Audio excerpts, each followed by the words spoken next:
3, 2, 1.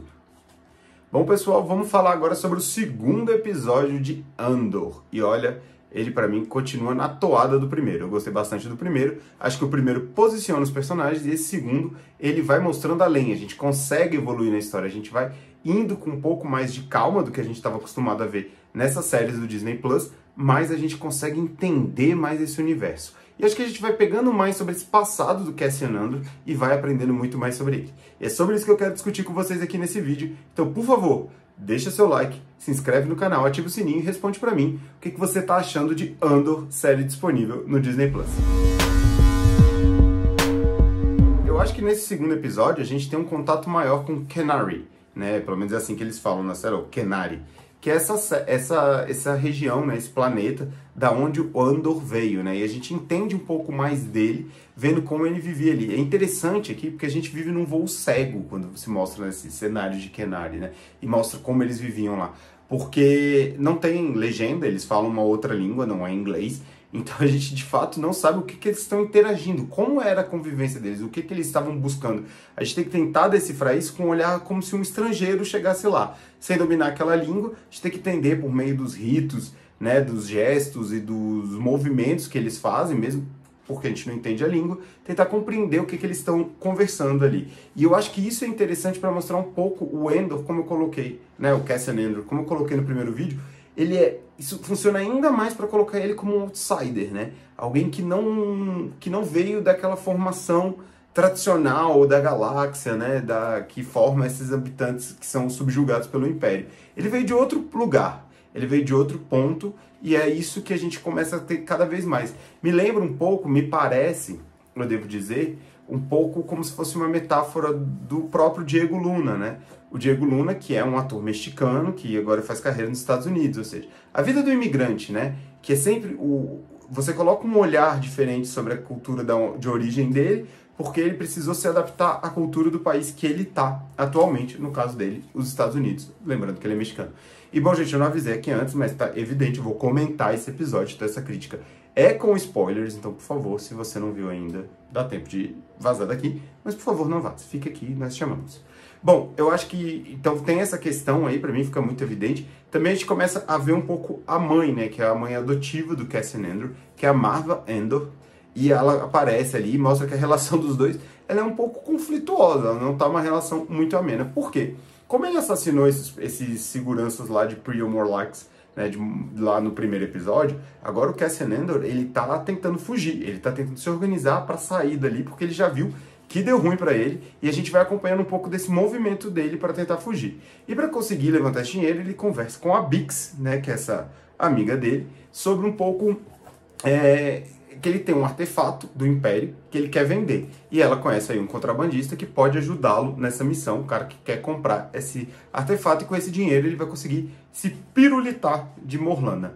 Eu achei interessante também um ponto, só voltando a Kenari, que eu tinha esquecido, que mostra que Kenari era um ambiente completamente de mineração do Império, né? Ou seja, o Império foi lá e explorou aquilo até a alma. Então isso vai ajudando a construir um pouco a relação que o Cassian Andor atual tem com o Império, ou seja, ele nunca admirou o Império, pelo contrário, ele sempre entendeu o Império como um inimigo, como algo que o destruía. Mais uma vez a gente volta a esse paralelo, né, de impérios econômicos que subjugam nações menores. Então acho que tem essa linha aí, tem esse elemento, esse tom que está passando aí por toda a série, que é um tom político que, lembrando, o Diego Luna em entrevista já falou que não existe Star Wars sem política. Então se você acha que existe, tu tá errado. A verdade é essa.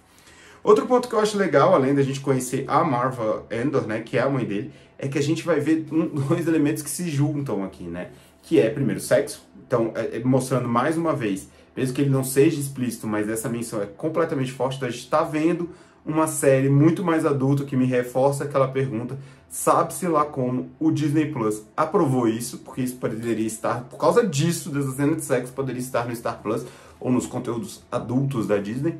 Mas o sexo, né, que é mostrado, que reforça a tese que eu tô falando. Então a gente teve violência, corrupção, e agora a gente tá tendo sexo aí. Então está se tornando, a gente pode falar que talvez seja a série mais adulta de Star Wars. Mesmo que Boba Fett fale de um cara que é um fora da lei, né, que vai ser um chefe de crime ali.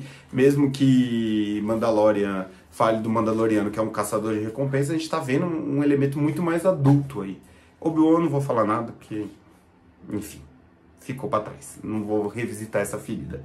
Então eu acho que sim, isso traz... E os ciúmes, né? Porque o Tim, que é o parceiro da Bix, né? O cara que trabalha com a Bix e que eles têm esse envolvimento amoroso, claramente tá se mordendo de ciúmes do Endor.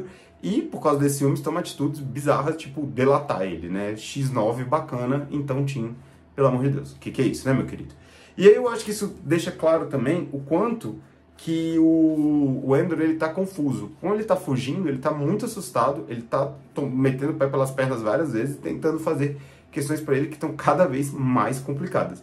Então aí, esse ponto eu acho que a gente vai ter que observar, porque em algum momento ele vai ter que pôr a cabeça no lugar. E ele tá agindo muito por impulso.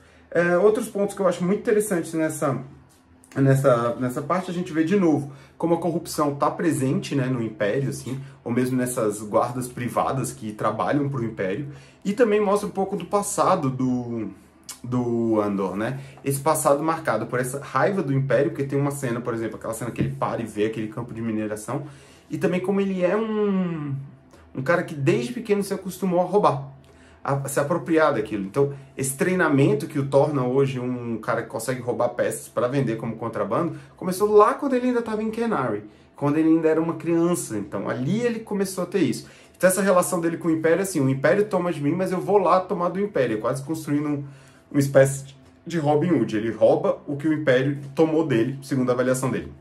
E a gente também tem a visão da irmã dele, né? A irmã dele lá em Kenari, que é essa mulher que ele estaria procurando no primeiro episódio da série. Mesmo que essa trama da procura dele pela irmã ainda não tenha voltado, né? Ela serve para ele acabar se tendo um confronto ali com os dois sentinelas, mas desde então isso não é mais tocado, ele vai seguindo a vida dele, tentando fugir de Priox Morlana. Bom, pessoal, das minhas anotações aqui, eu acho que é isso. Eu gostei bastante desse segundo episódio, eu acho que ele mantém o ritmo do primeiro. Tô gostando que não é uma série excessivamente apressada, que tem ali uma necessidade de evoluir rapidamente, então ele ainda não saiu de Priox Morlana, ele ainda tá tentando essa fuga, e a gente vai conhecendo mais detalhes dele, detalhes do passado, a gente conhece a mãe dele, a Marva, vê que a relação deles tem um certo conflito, a gente vê que ele é um cara acostumado a roubar, e qual a relação que ele cresceu nutrindo com o Império. Esses elementos, essa, vamos dizer assim, lentidão da série, é o que eu tô achando interessante e acho que pode ser um grande destaque de Endor. Então, gostei bastante desse episódio 2 e deixo essa pergunta pra você. Você gostou do episódio 2? Se sim, lembra de sempre deixar aqui um like, responder nos comentários. Se também não gostou, deixa um like também. Responde nos comentários o que você achou, se inscreve no canal, ativa o sininho. Um beijo e até o próximo vídeo.